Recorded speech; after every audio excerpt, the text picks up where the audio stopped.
Hi everybody. Did you know that Paris, France is one of the most visited cities in the world? Can you imagine going to any place that you'd like to go? And even better, can you imagine having the money to spend and stay as long as you like and buy the things you like at your destination? I hope someday all of you get to travel to the places you like to travel. Today I'm going to talk about Paris, France.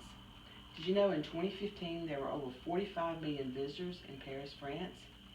Paris, France is a place that I've heard of all my life, and I dreamed of going there someday. Even though I haven't gone there yet, I would like to go.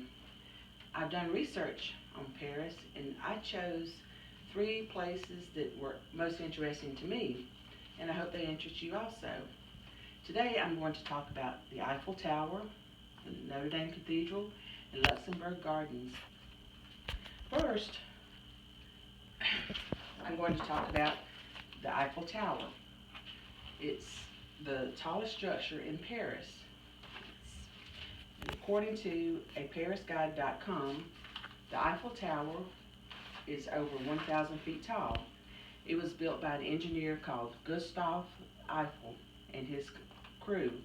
They won a bid against several contractors to build the Eiffel Tower.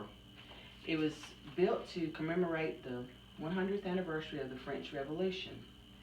It was completed in 1889, and it was the centerpiece for the World Fair in Paris.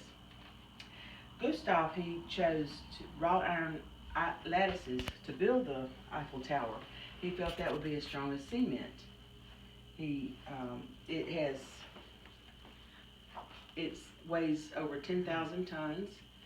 Inside of the Eiffel Tower, it has restaurants, cafes, champagne bars, banquet halls, unique gift shops. So now that we have talked about the Eiffel Tower, let's move on to the next place, the Notre Dame Cathedral. It's one of the oldest buildings in Paris. According to NotreDameParis.com, the Notre Dame Cathedral, it took almost 200 years to build. It was the first Gothic cathedral in Paris.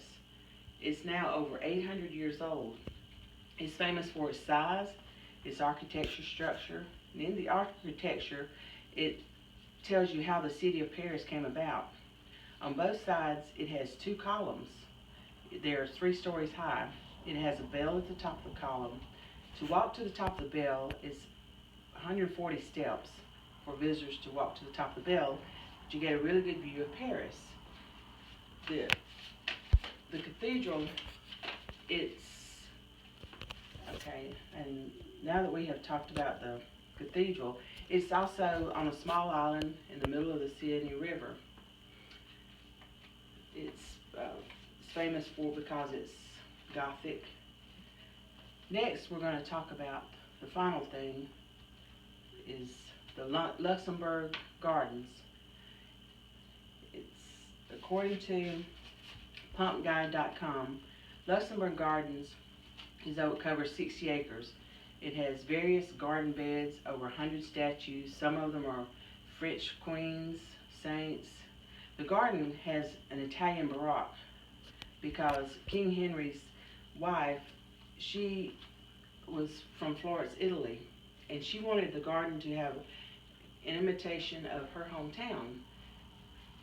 The garden also has peach and apple orchids. It has a built-in area for children to play and adults to sit back and relax at the open cafes. It's known for its calmness. The Luxembourg Garden, it was built to complement the Luxembourg Palace. And this concludes my speech for today. I hope you enjoyed learning about the Eiffel Tower, Notre Dame Cathedral, and the Luxembourg Gardens. And I hope someday you can visit some of the places you would like to go. Thank you.